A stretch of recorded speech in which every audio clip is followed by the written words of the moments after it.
Americans for Fair Taxation presents the Weekly Chairman's Report, written by Steve Hayes, president of Americans for Fair Taxation, and recorded by Bob Paxton, a volunteer with the Florida FAIRtax Educational Association. And now, this week's Chairman's Report. Hello, I'm Bob Paxton with the AFFT Chairman's Report for Friday, May 30th, 2025. This week's Chairman's Report is guest written by Jade Walle, a practicing CPA who has been on the Americans for Fair Taxation Board of Directors. The fair tax and the spending equilibrium. When the fair tax is discussed at universities and with other professional audiences, a good observation that almost always arises is the fact that the fair tax will naturally encourage savings. That's because the fair tax is a tax collection system that's based on spending, as opposed to our current income payroll tax system that's based on earned income. The observation then morphs into a question about economic health and whether the fair tax would hurt the macroeconomy since people may spend less overall. Many also ask if sales of new products and services will see reduced demand since the fair tax is not collected on the sale of previously owned goods. The answer to these concerns is that the fair tax will result in greater U.S. economic activity. Now, how would this be the case given the axiom that you generally get less of what you tax, and under the fair tax we would be taxing the retail consumption of new goods and services? Well, extensive grassroots research has been undertaken to analyze exactly how the fair tax, if enacted, would affect the U.S. economy. Available at FAIRtax.org, the findings outlined in the article, "The Fair Tax Boosts Economic Growth and Creates Jobs," a research summary, are striking.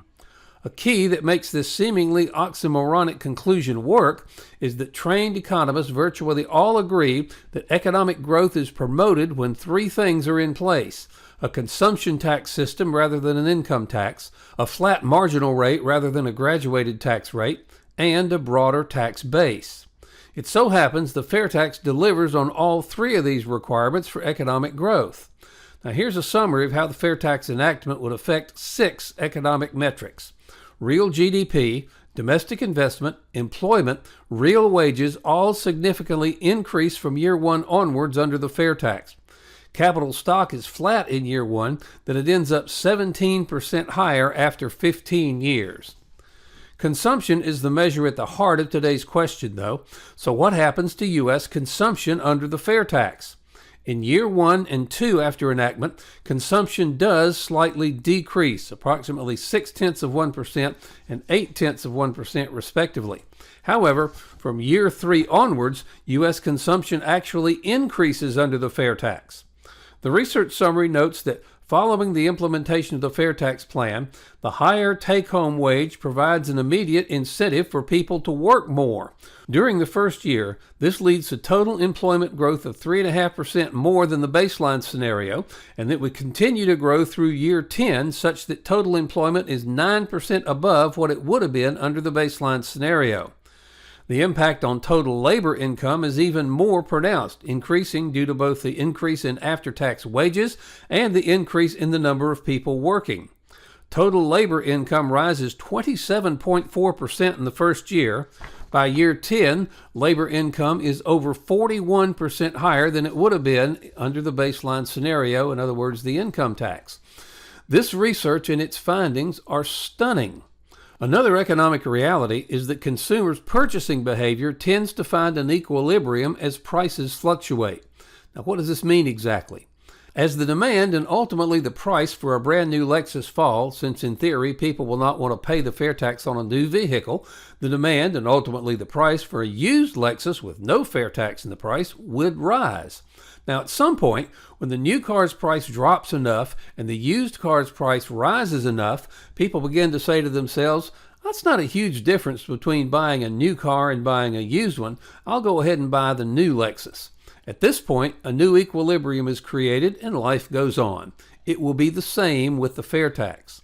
So, despite what our intuition might instinctively believe, the fair tax will not hurt our economy. In fact, it does the opposite.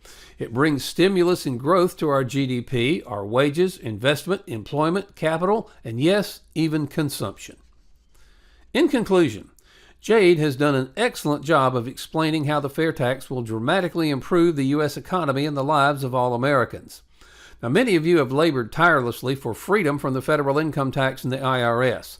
You deserve a great deal of credit for your efforts to educate the American people on the need to fund the American government in a way that's good for America and returns freedom to the American people.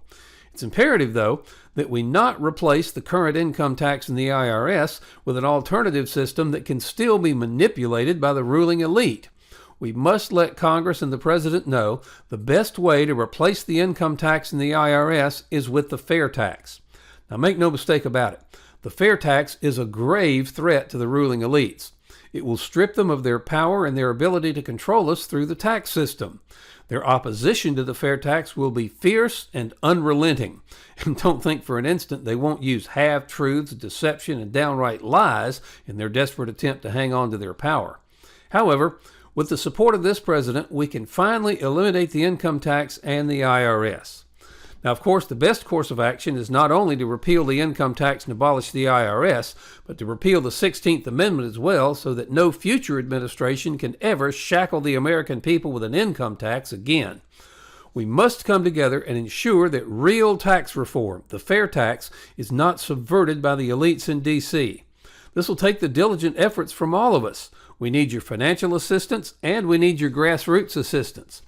Now, if you have contacts that will allow us to get more information about the FAIRtax to President Trump, please let us know. Also, please email us at info@fairtax.org, and we'll give you some options on how you can best help us. At a minimum, please call your congressional representative and ask if he or she supports the FAIRtax. If so, thank him or her for their support and suggest they become a co-sponsor of H.R. 25 if they're not one already. If not, ask why not. Now, if your representative claims to be unfamiliar with the FAIRtax, offer to have someone come to their office and explain it to them. The solution: pass the FAIRtax. Now, why would D.C. pass the FAIRtax and give up an almost unlimited source of donations? Well, they won't, at least not voluntarily. The only way they will is if the rest of us demand it. Isn't it time to end this ludicrous tax collection system and the IRS along with it? Help bring about real tax reform and stop future IRS abuses. By contributing or actually investing $10.40 a month, you help provide a financial base to Americans for fair taxation. Now, if you can make larger contributions/investments, these will be used not for salaries, as we're all volunteers, but for the needed updates to our economic studies, which will be vital for all future years. Please go to fairtax.org to invest in AFFT and help us pass the FAIRtax.